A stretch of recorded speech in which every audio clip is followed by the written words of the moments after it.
90 വയസ്സുകൊണ്ടിരിക്കപ്പോഴും 10ാമത്തെ വയസ്സിൽ ഞാൻ വരച്ച മഹാരാജാന്റെ ഒരു ഫോട്ടോ സ്റ്റമ്പിങ് അപ്പോഴത്തേക്ക് അന്ന് എനിക്ക് 5 രൂപ കിട്ടി. 5 രൂപ കിട്ടിയത്. അപ്പോൾ അതെന്ന് പറഞ്ഞാൽ ഈ അന്നത്തെ 5 രൂപ ഇന്നത്തെ 5000 രൂപയാണ്. ഇത് ഏത് പെയിന്റിലാ ചെയ്യുന്നത്? ഓയിൽ പെയിന്റിലാണ് ചെയ്യുന്നത്. ഇതുപോലെ ഇങ്ങോട്ട് പകർത്തി വെച്ചിരിക്കുന്നത്. നോക്കിയേ എന്താ അടിപൊളിയായിട്ടാ വരച്ചേക്കുന്നത്. നോക്ക്, കൈ വരയ്ക്കുവോ മറ്റു പ്രയാസങ്ങളൊന്നുമില്ല, എനിക്ക് ഒന്നുമില്ല, ലഹരികളൊന്നുമില്ല, എനിക്ക് മാംസങ്ങളൊന്നുമില്ല, എനിക്ക് അല്പം ചോറ് മാത്രമാണ്. നമസ്കാരം, ഞാനിപ്പോൾ ഉള്ളത് ആലപ്പുഴ ജില്ലയിലെ മുട്ടത്താണ് കേട്ടോ. ഞാനിങ്ങനെ വഴിയിലൂടെ ഒക്കെ പോകുമ്പോൾ ഇങ്ങനെ ഓരോ കാഴ്ചകൾ നോക്കാറുണ്ട്. അങ്ങനെ ഈ ഫ്രണ്ടിലിരിക്കുന്ന ഈ കൊക്കിനെ കണ്ട് കയറിയതാണ് കേട്ടോ. കയറിയപ്പം ഇവിടെ ഒരു അനുഗ്രഹീത കലാകാരൻ ഇരുന്നിട്ട് ചിത്രം വരച്ചോണ്ടിരിക്കുകയാണ്. ഇത് നോക്കിയേ, നല്ല മനോഹരമായിട്ടല്ലേ ചിത്രങ്ങൾ വരച്ചോണ്ടിരിക്കുന്നത്. അപ്പൊ എന്നാലും നമുക്ക് പരിചയപ്പെടാം. കൊച്ചുകുഞ്ഞ്. അപ്പം എത്ര നാളായിട്ട് ഈ ചിത്രമൊക്കെ വരയ്ക്കുന്നുണ്ട്? ഞാൻ 5ാമത്തെ വയസ്സ് മുതൽ. എത്ര വയസ്സുണ്ട് ഇപ്പം? 90 വയസ്സുകൊണ്ടിരിക്കപ്പോഴും. 90 വയസ്സുണ്ട്. ഈ 90ാമത്തെ വയസ്സിലും ഇപ്പോഴും ചിത്രങ്ങളൊക്കെ വരയ്ക്കും. ഇതിപ്പോ നമ്മൾ വരച്ചോണ്ടിരിക്കുകയാണ്. ഇത് എവിടെ കൊടുക്കാനുള്ളതാണ്? ഇത് മാവേലിക്കരയാണോ? അവിടുത്തെ മഠാധിപതി. അപ്പൊ അവര് പറഞ്ഞായിരുന്നു ഇങ്ങനെ ഒരു ചിത്രം വരച്ചു കൊടുക്കാൻ. അവരെന്റെ ആദ്യം ഞാൻ സ്കെച്ച് ഇട്ട് കാണിച്ചു. സ്കെച്ച് ഇട്ട് കാണിച്ചാൽ ഒത്തകി തരാമെന്നാണ് വാക്തത്വം. അപ്പൊ ഞാൻ സ്കെച്ച് ഇട്ട് കാണിച്ചപ്പോൾ അവർക്ക് ഇഷ്ടപ്പെട്ടു. അന്ന് ഇത് ഒരൊറ്റ ആഴ്ച കൊണ്ട് ഒറ്റ ആഴ്ച കൊണ്ടാണ് ഇത് വരച്ചത്. ഒരാഴ്ച കൊണ്ടാണോ ഇത് വരച്ചത്? കുറഞ്ഞത് ഒരു മാസമെങ്കിലും ഉണ്ടായിരിക്കണം. ഒരു മാസമെങ്കിലും വേണം ഇത് വരയ്ക്കാൻ. അത് ഞാൻ ഒരാഴ്ച കൊണ്ട് വരച്ചിരിക്കുക. ഒരാഴ്ച കൊണ്ട് ഈ പടം വരച്ച് കംപ്ലീറ്റ് ചെയ്തു. ഇനിയിപ്പോ ഇച്ചിരി പരിപാടി കൂടെ ഉള്ളു. ഞാൻ ഫോട്ടോ കാണിച്ചു തരാവേ. ഈ ഫോട്ടോയാണ് ഇതുപോലെ ഇങ്ങോട്ട് പകർത്തി വെച്ചിരിക്കുന്നത്. നോക്കിയേ എന്താ അടിപൊളിയായിട്ടാ വരച്ചേക്കുന്നത്. നോക്കും. അപ്പൊ ഞാനിങ്ങനെ ഇതുവഴി ഇങ്ങനെ പോകുമ്പോഴാണ് കണ്ടത്. ഇവിടെ ഒരുപാട് ചിത്രങ്ങളുണ്ട്. ഇവിടെ സ്വാമി വിവേകാനന്ദന്റെ ഒരു ചിത്രം, വളരെ മനോഹരമായിട്ടുള്ളൊരു ചിത്രം ഇരിപ്പുണ്ട്. ഈ അയ്യങ്കാളിയുടെ മനോഹരമായിട്ടുള്ള ചിത്രം ഇത് വരച്ച് തീർത്തു വെച്ചിരിക്കുക അല്ലേ? ഒന്നും ആയില്ല. ഇനിയും ചെയ്യാനുണ്ടോ? ഒന്നും ആയില്ല. ഒന്നും ആയിട്ടില്ല. വീട് എവിടാ അപ്പം? ഈ കൊച്ചുകുട്ടി കരിപ്പഴക്കൽ പഠിച്ചാൽ കൊച്ചുകുട്ടി മുഖേന പടക്കൂട്ട് മാറിയാണ് വീട്. വീട്ടിലിരുന്നായിരുന്നോ ചെയ്തോണ്ടിരുന്നേ? അല്ല, കടയുണ്ടായിരുന്നു. ഞാൻ 9 വർഷം തമിഴ്നാട്ടിലും 5 വർഷം കർണാടകയിലും ഉണ്ടായിരുന്നു. ഇവിടെ ഉള്ളപ്പോഴൊക്കെ ഞാൻ മുട്ടത്തെ കട എഴുതായിരുന്നു. ഞാൻ ഇന്നും മുട്ടത്തെ കട ഉണ്ടായിരുന്നു. അപ്പോഴത്തെ ഒക്കാതെ ഇങ്ങോട്ട് മാറിയത്. അങ്ങനെ ഇവിടോട്ട് മാറിയിട്ട് കുറച്ച് നാളെ ആയിട്ടുള്ളൂ. ഇങ്ങോട്ട് മാറിയിട്ട് ഒരു 5-6 മാസമായി. ഈ വീട്ടിലേക്കൊക്കെ ചിത്രങ്ങളൊക്കെ വരച്ചു കൊടുക്കുവോ ആൾക്കാർ പറഞ്ഞു കഴിഞ്ഞാൽ? അതാണല്ലോ ജോലി. അതാണ് മെയിൻ പരിപാടി അല്ലേ? ഫോട്ടോ വരക്കാൻ, ശില്പമേ, സ്റ്റാമ്പിങ് ഒക്കെ ചെയ്യും. ഞാൻ 18 പിള്ളേരെ പഠിക്കുന്നുണ്ട്. ഇവിടെ പഠിപ്പിക്കുന്നുണ്ടോ? ആണോ? 18 പിള്ളേരെ പഠിപ്പിക്കുന്നുണ്ട്. അങ്ങോട്ട് പോയി പഠിപ്പിക്കും, ഇങ്ങോട്ട് വന്ന് പഠിപ്പിക്കും. 10ാമത്തെ വയസ്സിൽ ഞാൻ വരച്ച മഹാരാജാന്റെ ഒരു ഫോട്ടോയ്ക്ക് സ്റ്റമ്പിങ് അപ്പോഴത്തേക്ക് അന്ന് എനിക്ക് 5 രൂപ കിട്ടി. 5 രൂപ കിട്ടിയത്. അപ്പോൾ അതെന്ന് പറഞ്ഞാൽ ഈ അന്നത്തെ 5 രൂപ ഇന്നത്തെ 5000 രൂപയാണ്.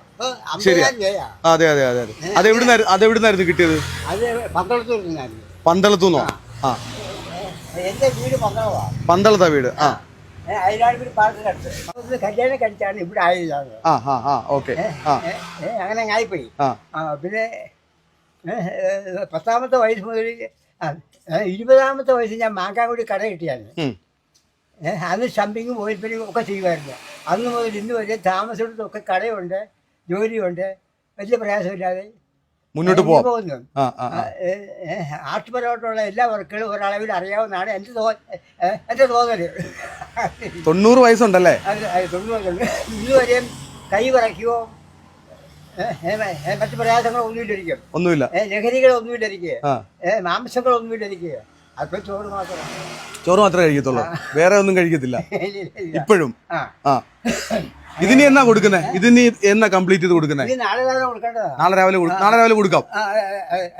എന്താ അടിപൊളിയായിട്ടാ വരച്ചു വെച്ചേക്ക് നോക്കിയേ, സൂപ്പർ അല്ലേ? Okay okay. അപ്പൊ ഇതിനി എന്നാ കൊടുക്കണ്ടേ? ഈ അയ്യങ്കാളിയുടെ ചിത്രം അവരെ കുഴപ്പമൊന്നുമില്ല, എന്റെ കുഴപ്പമേ ഉള്ളൂ. നമുക്ക് തീർത്താ കൊടുക്കാവുന്നേ ഉള്ളൂ അല്ലേ?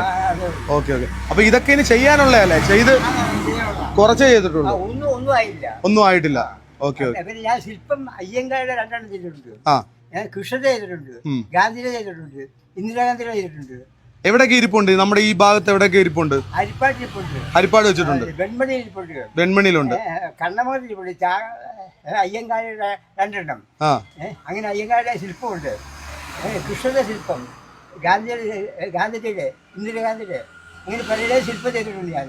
Okay okay. ഇവിടെ കുട്ടികൾ ഇവിടെ വന്നാണോ പഠിക്കുന്നത് അതോ ഇവിടെ വരുന്നവരുണ്ട്, പോയി പഠിപ്പിക്കുന്നു. സ്കൂൾ കുട്ടികളെ പോയി പഠിപ്പിക്കുന്നുണ്ട്. അല്ലാതെ പിള്ളേർ ഇങ്ങോട്ട് വരും. ഇതെല്ലാം കഴിഞ്ഞിട്ട് വീട്ടിൽ പോകുമ്പോൾ എത്ര മണിയാവും? എല്ലാം കഴിഞ്ഞിട്ട് വീട്ടിൽ പോകുമ്പോൾ എത്ര മണിയാവും?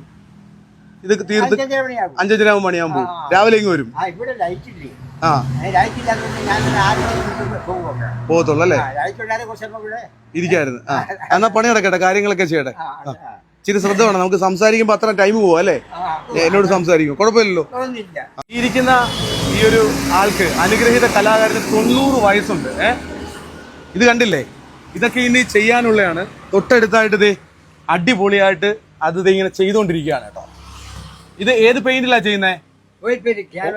ഓയിൽ പെയിന്റിലാണ് ചെയ്യുന്നത്. ഇത് ഇനി കംപ്ലീറ്റ് ചെയ്യാനുണ്ട് കേട്ടോ. അപ്പം എന്നോട് സംസാരിക്കുന്ന അത്രയും ടൈം അദ്ദേഹത്തിന്റെ വിലപ്പെട്ട സമയമാണ്. അത് മാറ്റി വെച്ചിട്ടാണ് നമ്മളോട് സംസാരിച്ചത്. ഇവിടെ കുട്ടികൾ പഠിക്കുന്നുണ്ട്. ഇത്രയും കഴിവുള്ളൊരു മനുഷ്യനാണ്. 90 വയസ്സുണ്ട്. ചെറുപ്പം മുതൽ എത്രാം ക്ലാസ് മുതൽ വരയ്ക്കാൻ തുടങ്ങിയതാ? ചെറുപ്രായത്തിൽ മുതൽ വരയ്ക്കാൻ തുടങ്ങിയാണ് കേട്ടോ. 5 നാടകം സ്വന്തമായിട്ട് എഴുതി പഠിപ്പിച്ച് അവതരിപ്പിച്ചിട്ടുണ്ട്. 5 നാടകം സ്വന്തമായിട്ട് എഴുതി പഠിപ്പിച്ചിട്ടുണ്ട്, അഭിനയിപ്പിച്ചിട്ടുണ്ട്. സന്തോഷം. ഒരു കഥ എഴുതി കൂടുതലുള്ള മോശെ കൊണ്ട് പഠിപ്പിച്ചിട്ടുണ്ട്. ഞാൻ അകത്തോട്ടൊന്ന് കയറിക്കോട്ടെ. ഈ അവാർഡൊക്കെ ഒന്ന് എടുത്ത് പിന്നെ ഞാൻ പാട്ട് പാടുന്ന ആളാ. ഒരു പാട്ട് പാടാവോ? ഇപ്പം പറ്റത്തില്ല, ആ വർക്കിൽ ധാരാളം ഗാനമേളയ്ക്കും നാടകങ്ങൾക്കും ഒക്കെ പാട്ട് പാടിയിട്ടുണ്ട്. പാട്ട് എഴുതും ഞാൻ, നാടകം എഴുതും ഞാൻ, പാട്ട് എഴുതും അങ്ങനെ